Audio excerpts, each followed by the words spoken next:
আসসালামু আলাইকুম, কেমন আছেন সবাই? তো আজকে দেখেন ছোট ছোট জাটকা ইলিশ মাছ আনছে। তো এই ইলিশ মাছ দিয়ে এই শাকটা রান্না করব আমি। তো অনেকে হয়তো এই শাকের নামও জানেন না বা অনেকে চিনেন না এই শাকটা। তো এই যে দেখেন, তো এই শাকটার নাম হচ্ছে 89 শাক, 89 না 89 শাক। আমি ছোটোবেলায় একবার খাইছিলাম, বড় হয়ে একবার খাইছিলাম, আর এই শাকটা এত মজা খাইতে, মানে হালকা একটু ঝিমঝিমায় শাকটা খাইলে, কিন্তু অনেক মজা। এই শাকটা মূলত কোনো রোগের জন্য খায়, কিন্তু কোনো দিকে আছে কিনা আমি জানি না, কিন্তু আমাদের এদিকে পাওয়া যায়। আমার বাড়িতে একটা আছে, তো দেখে আমার মনে পড়লো। তো কইলো যে বাজারে বিক্রি করে। আমি বললাম যে যখনই দেখবা এই শাকটা নিয়ে আইবা। আমি অনেক আগে খাইছিলাম। তো আমার শাকটা দেখে খুবই ভালো লাগতেছে, বলার মতো না। আর দেখতে এত সুন্দর শাকটা, খুবই সুন্দর দেখতে, নরম একদম। মাছ কাটবো, মাছের মাথাটা আমি ফালাই দিব, মাথাটা নিব না।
মাছটা আমি সুন্দর করে ধুয়ে নিছি, পরিষ্কার করে।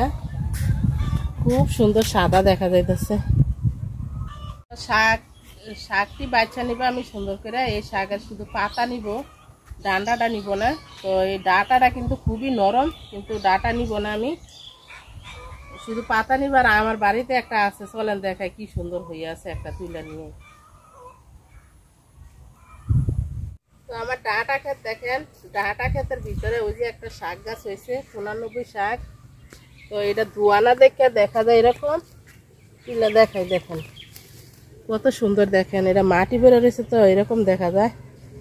কত বড় দেখেন একটা গাছ। তো শাকটা আমি ধুইয়া নিয়েছি, দেখেন কত বড়, কত সুন্দর। তো এই শিকড়টা নাকি লাগাইলে আবার হয়, ইনশাল্লাহ আমি লাগাবো শিকড়গুলা। তো দেখি আবার হয় কিনা। আর ডাঁটা ক্ষেত দেখেন আমার, ডাঁটা দেখেন মাশাআল্লাহ কি মোটা হয়েছে। তো এটা আমি বীজের জন্য রাখছি, বীজগুলো আবার খেতে ফেলাবো, এই জন্য রেখে দিচ্ছি। এটা খুবই সুন্দর ডাঁটাটা। সব গুছাই নিছি, শাক ধুইয়া পরিষ্কার করে নিছি। একটু রসুন বাটা দিব আমি, তো একটু রসুন বাটা নিছি। আর মাছ পরিষ্কার নিছি, পেঁয়াজ মরিচ কাটা নিছি।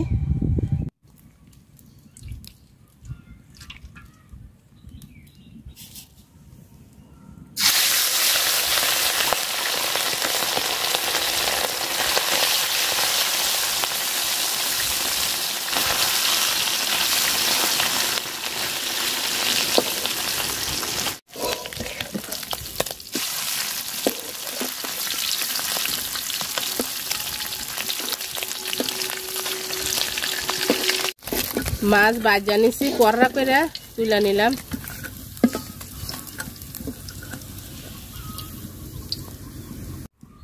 পেঁয়াজ মরিচ দিয়ে দিলাম।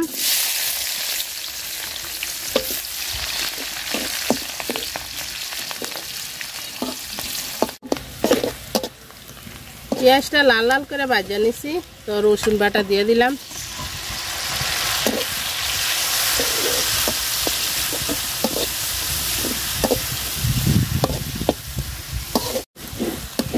রসুনটা সুন্দর করে ভাজা নিছি, একটু পানি দিয়ে দিলাম,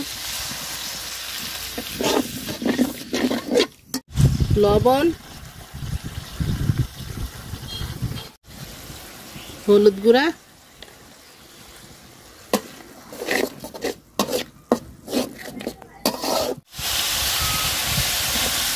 মশলাটা আমি সুন্দর করে কষাই নিছি। তো শাকটা দিয়ে দিব এখন। এত নরম শাক, তো প্রথমে শুধু পাতাগুলা নিতে চাইছিলাম, তো নরম দেখে ডাটাগুলাও নিছি আমি, একদম অল্প একটু হয়ে যাব ইনশাল্লাহ। আবার লাগাইছি আমি এই গাছের ডান্ডাগুলা। তো সামনে বছর সামনে হয়তো আমার বাড়ি থেকে তুইলা শাক রান্না করে খাওয়া যাবে এই শাক।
শাকটা আমার সিদ্ধ হয়ে গেছে গা। তো আমি আর একটু ঝোল দিব, ঝোলের পানি দিব একটু, যেহেতু আমি হালকা ঝোল রাখবো। আর এই শাকটা ঝোল খাইতে মজা লাগে। এই শাকটা বড় মাছ, তারপর ছোট ছোট মাছ, যে কোনো মাছ দিয়ে রান্না করলে, ঝোল রান্না করলে হালকা খুবই মজা লাগে খাইতে। মাছ দিয়ে দিলাম।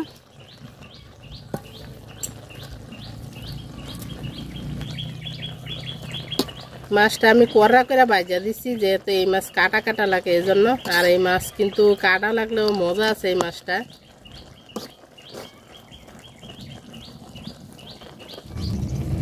হয়ে গেছে তরকারি, নামাই নিলাম শাকের ঝোল। তো যারা যারা এতক্ষণ ধরে ভিডিওটা দেখছেন সবাইকে অনেক অনেক অনেক ধন্যবাদ। আল্লাহ হাফেজ, আসসালামু আলাইকুম। সবাই খুব ভালো থাকেন।